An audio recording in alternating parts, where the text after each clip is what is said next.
और दीपक बाबरिया जी जो हमारे मैनिफेस्टो कमेटी के चेयरमैन है, तमाम वरिष्ठ साथी बैठे हुए हैं और पत्रकार बंधुओं, सबसे पहले मैं आप सबका स्वागत करता हूँ।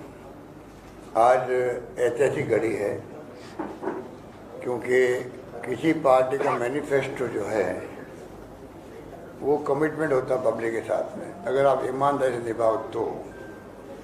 कांग्रेस ने हमेशा मैनिफेस्टो को महत्व दिया और मुझे याद है करीब 22 साल पहले जो सोनिया गांधी जी बनी थी अध्यक्ष कांग्रेस की, तब एक नई शुरुआत हुई थी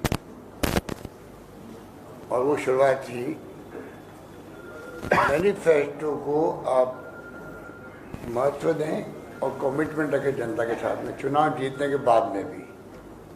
इसके मायने है कि चुनाव जीतने के बाद सरकार बनती है तो अधिकांश पॉलिटिकल पार्टियाँ मैनिफेस्टो भूल जाती थी, पब्लिक भी भूल जाती है और सरकार में भी उसका महत्व नहीं रहता। ये आपने भी अनुभव किया होगा उस जमाने के अंदर। हमने एक नई शुरुआत करी राजस्थान के अंदर। वो शुरुआत थी कि चुनाव जीतने के बाद में पहली कैबिनेट मीटिंग के अंदर मैनिफेस्टो को रखा गया और उसको पास किया गया। ये पहली शुरुआत थी 98 के अंदर देश के अंदर। तो सतही सरकारी एजेंडा में आ गए, सरकारी डॉक्यूमेंट बन गया, तमाम कलेक्टर, तमाम सेक्रेटरी सबको कॉपी उपलब्ध हुई। एक्स्ट्रा छपानी पड़ी तो हमने छपाई, पर पूरे राजस्थान में कलेक्टर तक में कॉपी गई कि ये हमारा मैनिफेस्टो जो था चुनाव जीतने के पहले वादे किए थे, हम चाहेंगे कि इसके आधार पर वादे निभाएं हम लोग और उसी ढंग से आपको भी फैसले करने हैं तमाम अधिकारियों को। एक घोषणा पत्र का जन घोषणा पत्र भी राहुल गांधी जी के वक्त आया है। राहुल गांधी जी ने कहा आप जनता को पूछ के मैनिफेस्टो बनाओ। उसके पहले कमेटी बनती थी नेताओं की और वो अपने हिसाब से नाप तोल करके मैनिफेस्टो बनते थे। ये जो राहुल गांधी जी की सोच थी, इसमें हमें जनता को पूछ करके उनकी भावना क्या वो परिलक्षित होनी चाहिए मैनिफेस्टो के अंदर। उसके बाद में आप देख रहे हो कि जन घोषणा पत्र जारी होने लग गए। सिस्टम वही रहा है। चुनाव जीतने के बाद में मैंने जब मैं मुख्यमंत्री दूसरी बार बना तब भी और तीसरी बार तब भी, हम तीनों बार हमने उसको कैबिनेट में रखा है, पहली कैबिनेट के अंदर रखा है। और आप देखेंगे कि गुजरात के अंदर आप लोग प्रदेशवासियों को मैं आह्वान करना चाहूँगा, मैनिफेस्टो बहुत शानदार आ रहा है, प्रतिबद्धता के साथ आ रहा है, समर्पित है जनता के लिए। और जो राहुल गांधी की भावना के साथ में जो भारत जोड़ो यात्रा चल रही है, चाहे महंगाई का मुद्दा हो, चाहे बेरोजगारी का मुद्दा हो, या जो देश में जो माहौल है तनाव का, हिंसा का, वो समाप्त हो, प्यार मोहब्बत और भाईचारे से हम लोग रहें, ये मुद्दा हो, या शिक्षा हो, या स्वास्थ्य सेवाएँ हो, या किसानों के मुद्दे हों, तमाम मुद्दों का समावेश किया गया है। और यहाँ पे भी आप देखेंगे कि सरकार बनने के बाद में पहले कैबिनेट के अंदर यही मैनिफेस्टो जो है वो सरकारी डॉक्यूमेंट बन जाएगा। मैं आपको विश्वास दिलाता हूँ। इस रूप में हम लोगों ने एक नई शुरुआत करी है और जो कमिटमेंट किए गए हैं, पहले चार्जशीट जारी की गई बीजेपी सरकार के खिलाफ में, उसका बड़ा महत्व है। चार्जशीट जारी करना कांग्रेस के लिए एक मैसेज है पब्लिक को, इनके खिलाफ क्या क्या चार्ज लगते हैं। चार्ज तो बहुत सारे होते हैं और वो जनता को दिख भी रहे हैं। आज सत्ता विरोधी जो लहर चल रही है गुजरात के अंदर, क्यों चल रही है? इसलिए लोगों ने देख लिया 27 साल के शासन को और विशेष रूप से इस 5 साल के शासन को। कोरोना में लोग मर गए, बचा सकती थी सरकार। आज गुजरात सक्षम राज्य है देश का, आज़ादी के पहले से ही। क्या कारण है कि इतना कमजोर हो गया? एक महामारी विश्व स्तर पर आ गई। राजस्थान जैसा स्टेट मुकाबला कर सकता है, नंबर 1 बन सकता है देश के अंदर। भीलवाड़ा मॉडल हमारा राजस्थान में नहीं बल्कि दुनिया में पहुंच सकता है। उसको आधार बना के सबने मुकाबला किया कोरोना का। तो क्या कारण है? यहाँ तो सब संपन्न साधन सब मामले हैं, अस्पताल से भीड़ लगी रही अस्पताल के बाहर और वहाँ पे ड्रिप चढ़ती गई। क्या नहीं होगा? शराब से लोग मर गए, जहाँ शराबबंदी है नकली शराब बना पका पीने पड़ता उनको। और मौलवी के अंदर क्या हुआ मालूम आपको? मैंने तो सुना बाद में 12 लाख भी खर्च हुए। आप कल्पना कीजिए 135 लोगों की जान चली गई। और मैं आज फिर कहना चाहूँगा आप सबके माध्यम से सरकार को, और आपको भी रिक्वेस्ट करूँगा, आप मौलवी की घटना को गंभीरता से समझें कि एक हाईकोर्ट के सिटिंग या रिटायर्ड जज से कमीशन बैठाने की तकलीफ क्या सरकार को? वो क्या करेगी? वो कम से कम बयान लेगी, तय तक जाएगी किस कारण से ये ब्रिज गिरा है, गलती किसकी रही, किसने कोताही बरती, वो तो करेगा और क्या करेगा। और सजा मिलेगी लोगों को तो आगे कम से कम भय रखेंगे कि पता नहीं ऐसी नौबत नहीं आनी चाहिए। यही तो गवर्नेंस होती है। गवर्नेंस यहाँ पर बिल्कुल जीरो है। पूरी कैबिनेट बदल गई, मुख्यमंत्री सही, ये भी एक उदाहरण है क्यों बदल गई। ये तमाम बातें आपके सामने हैं। सरकार जो है ये मैनिफेस्टो के माध्यम से न्याय कमीशन बनाने जा रही है जिससे कि वो मॉनिटरिंग कर सके। मैनिफेस्टो की मॉनिटरिंग, जन घोषणा पत्र की मॉनिटरिंग सरकार बनने के बाद में कैबिनेट में तो हो ही होगा वो। उसके बाद में सरकारी अधिकारी जो है चीफ सेक्रेटरी लगाकर कलेक्टर तक, सेक्रेटरी तक, वो कौन कौन से काम मैनिफेस्टो में लिखे हुए हैं, कहाँ तक आगे बढ़े हैं, कौन से फैसले होने बाकी है, उसकी मॉनिटरिंग करने के लिए अलग से आपको न्याय कमीशन बनाया जाएगा। ये इस प्रकार की प्रोविज़न किए गए मैनिफेस्टो के अंदर। इसलिए आपको मैं इतना ही कहना चाहूँगा कि अभी आपको मैनिफेस्टो के बारे में बताएंगे। जो वचन दिए गए राहुल गांधी जी द्वारा उनको मैं रिपीट नहीं करना चाहता, और वचन कोई एक्स्ट्रा हुए हैं, बढ़ाए गए हैं, तो वो आपको बाबरिया जी बताएंगे। मैं आपको इतना ही कहना चाहूँगा कि मैनिफेस्टो का सरकार के डॉक्यूमेंट बनाना और उसको जिस रूप में प्रस्तुत करना, बहुत मेहनत की गई है बाबरिया जी की पूरी टीम द्वारा। 6 लाख लोगों तक पहुंचा गया है, ऑफलाइन और ऑनलाइन। तो आप सोच सकते हो 6 लाख लोगों तक कैसे पहुंचे होंगे, वो बताएंगे बाबरिया जी आपको। परंतु एक प्रयास किया गया, जनता का माइंड क्या है, वो क्या सोचती है, उनके सुझाव क्या है, उसके आधार पर मैनिफेस्टो तैयार किया गया है जो अभी आपके सामने प्रस्तुत किया गया है। ये मैं आपको निवेदन करना चाहता हूँ। और ये जो अभी मेरे को एक डेलीगेशन मिला, ये भी पहली बार हुआ कि सरदार वल्लभ भाई पटेल के नाम का स्टेडियम बना हुआ था यार गुजरात के अंदर। आप एक नामांकन, हमारी परंपरा रही है प्राचीन काल से ही, हमारी अलग परंपरा देश की है, हमें गर्व इस देश पर। महान परंपराएं, महान संस्कृति, महान संस्कार है देशवासियों में। उस देश के अंदर एक बार कोई शिलान्यास हो जाता है, शिलान्यास, तो वापस शिलान्यास नहीं होता है। प्रधानमंत्री जी को गुमराह किया गया, रिफाइनरी का हमने शिलान्यास कर दिया था राजस्थान के अंदर। मिस्टर वीरप्पा मोइली आ गए थे केंद्रीय मंत्री, सोनिया गांधी जी चेयरपर्सन थी एनपी की, वो आ गई थी। आप यूपी गवर्नमेंट की इतना बड़ा प्रोजेक्ट का शिलान्यास हो गया था, सरकार बदल गई और उसके बाद में रोक दिया गया। 5 साल बाद वापस शुरू करने लगे, तो प्रधानमंत्री जी को बुलाया गया वापस। तो मैंने ऑब्जेक्शन किया, ऐतराज किया कि एक बार शिलान्यास हो गए हैं, मंत्र पढ़े जा चुके हैं, दोबारा मंत्र कैसे पढ़े जाएंगे बताओ। कैसे पढ़े जाएंगे? तो प्रधानमंत्री पीएम ने क्या किया, नए कार्ड छपाए होंगे मेरे ख्याल से, और लिखा प्रधानमंत्री जी कार्य शुभारंभ के अवसर आ रहे हैं।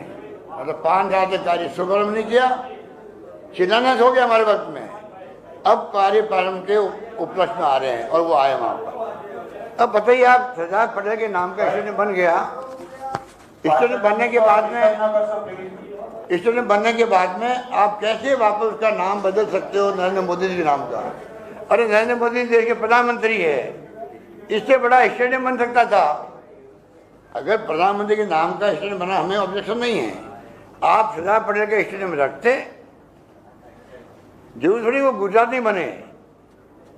प्रधानमंत्री के नाम का स्टेडियम गुजरात के अलावा भी कहीं बन सकता था नरेंद्र मोदी के नाम का, उससे बड़ा होता है, इससे कोई ऐतराज नहीं होता। एक नामांकन होने के बाद में कैसे आप बदल सकते हो? अभी सुबह सुबह मेरे पास मिलने आगे लोग तमाम डेलीगेशन, और बड़े गुस्से में थे वो। हमने अभियान चला रखा है गुजरात के अंदर कि ये नामांकन बदला गया, इनको वापस ठीक किया जाए। ये कहने के लिए आए मुझे गांव के लोग, उनके गांव के लोग भी थे, सरदार पटेल के गांव के लोग थे। तो ये जो इस प्रकार की जो आपके यहाँ परंपराएं डाल रहे हैं बीजेपी वाले, वो मैं उसको किसी रूप में उचित नहीं मानता हूँ।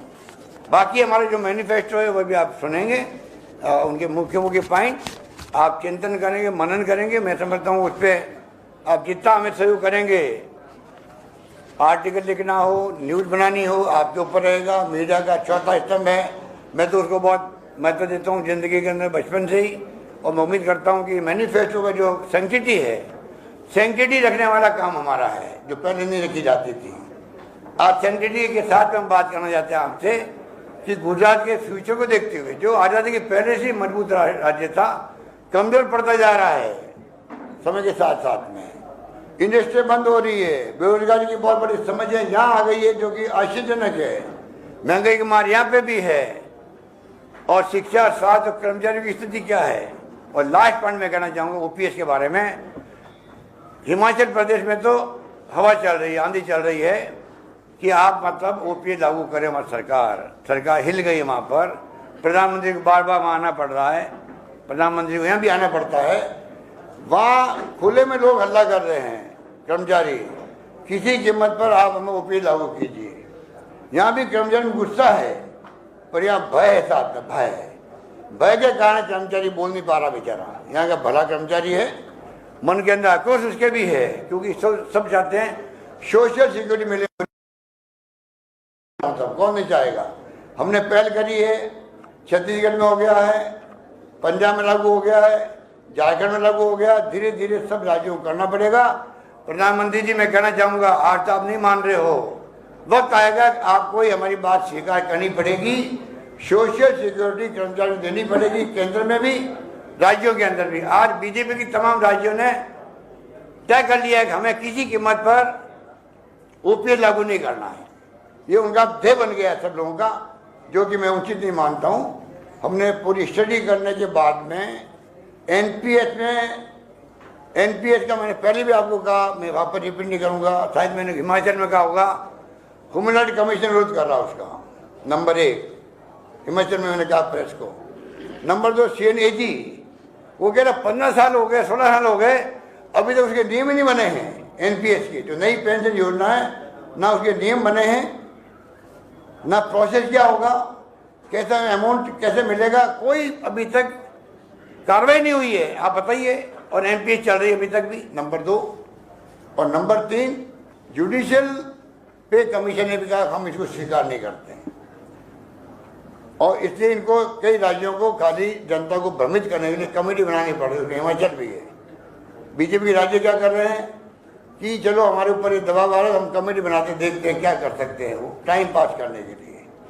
और लास्ट पॉइंट मेरा ये है, कल मिसेस सीतारमण है जो फाइनेंस मिनिस्टर है, उसने कहा है हम पैसा नहीं लौटाएंगे। जो पैसा जमा हो गया अभी तक हमारा 2004 के बाद में पैसा जमा हो गया है, और वो पैसे के लिए वो कह रही है हम ये पैसा लौटाएंगे नहीं। ये कर्मचारियों को पैसा कटा हुआ है, एक ट्रस्ट बनाया गया भारत सरकार में, पैसा उसमें जमा होता है। और जो कटता पैसा केंद्र सरकार का या कर्मचारी का और स्टेट गवर्नमेंट का, वो जमा उसमें होता है। अब मुझे बताइए, जो किस्तें जमा हुई है अभी तक, उससे इनकार कर रही है। आप वित्त मंत्री हो भारत सरकार की, आप अगर पैसा जो जमा आपके पास ट्रस्टी के रूप में है, और हमने वापस लागू कर दी पुरानी पेंशन योजना, वो हमारा पैसा है, और लौटाने में आप आनाकानी कर रही हो, इनकार कर रही हो, इससे बड़ा दुर्भाग्य क्या होगा। क्या इतना दिवालिया हो गया केंद्र सरकार। तो वो स्टेट गवर्नमेंट जो करेगी ओपीएस, उस पैसे को लौटाने में आपको तकलीफ हो रही है। उस पैसे में आपका कैसे अधिकार हो सकता है। जवाब वो दे। स्टेटमेंट दे दिया उन्होंने डराने के लिए राज्य सरकारों को। हम परवाह नहीं करेंगे, हम तो ओपीएस लागू कर दिया है, लागू होकर रहेगी। और गुजरात सरकार से मैं कहना चाहूँगा, चुनाव में आपको तकलीफ आ गई है, आंधी चल रही है आपके खिलाफ में। अभी गुजरात में जनता में आक्रोश है सब मुद्दों को लेके, आंधी चल रही है और कांग्रेस सरकार बनाएगी 125 जो मिशन रखा है अध्यक्ष जी ने वो पूरा होगा। ये मैं आपको निवेदन करना चाहूँगा कि किस प्रकार से जो ये भ्रमित कर रहे हैं वो भ्रमित होने वाले नहीं, लोग सब समझ गए हैं। और लास्ट बात ये है कि जो मैंने आपको कहा था ये आप पार्टी फतफत कर रही है यहाँ बैठे बैठी, जिस प्रकार से बोल रही थी गांव में जा करके कि जैसे मतलब पूरा गुजरात को उन्होंने कब्जा कर लिया है। बड़ा करिश्मा वाला नेता है केजरीवाल जी कि 6 महीने के अंदर एक स्टेट पे कब्जा कर लेंगे वो।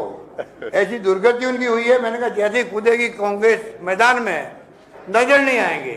आज वो नजर नहीं आ रहे हैं, गांव से छिपते हुए फिर रहे हैं, ये आप देख लीजिए। और तो और हिमाचल में जाके आया हूँ, आप बताइए इनको, केजरीवाल जी पूछिए कभी आपके पास मीडिया में आए हो तब कि भाई एक का जवाब दे दीजिए। आपने गुजरात से ज़्यादा हिमाचल को कैंपेन शुरू किया था आपने, क्योंकि पंजाब जीतने के बाद में आपको बहुत उत्साह था आप में। पड़ोसी राज्य हैं, आपने खूब रोड शो किए, मैनेजमेंट किया, प्रचार किया जैसे गुजरात में वो कर रहे हैं, खूब वादे किए वहाँ झूठे सच्चे। आपने अचानक ही, ये बहुत बड़ा पॉइंट है, अचानक ही आपने गुजरात से पूरी तरह विड्रॉ क्यों कर लिया? सॉरी गुजरात नहीं, हिमाचल से आपने विड्रॉ क्यों कर लिया पूरी तरह? मतलब वहाँ कैंपेन जीरो कर दिया अपना। क्या कारण है इसका? या तो आप बीजेपी जिताना चाहते हो वहाँ पर, आपकी मिली भगत है, इसलिए आपने अपना कैंपेन हिमाचल में विड्रॉ कर लिया है। उम्मीदवार खड़े रखे हैं वोट तोड़ने के लिए कांग्रेस के। ये बहुत बड़ी चाल जो इनकी है वो खुद एक्सपोज हो गए हैं और जनता कभी गुजरात में स्वीकार नहीं करेगी। धन्यवाद।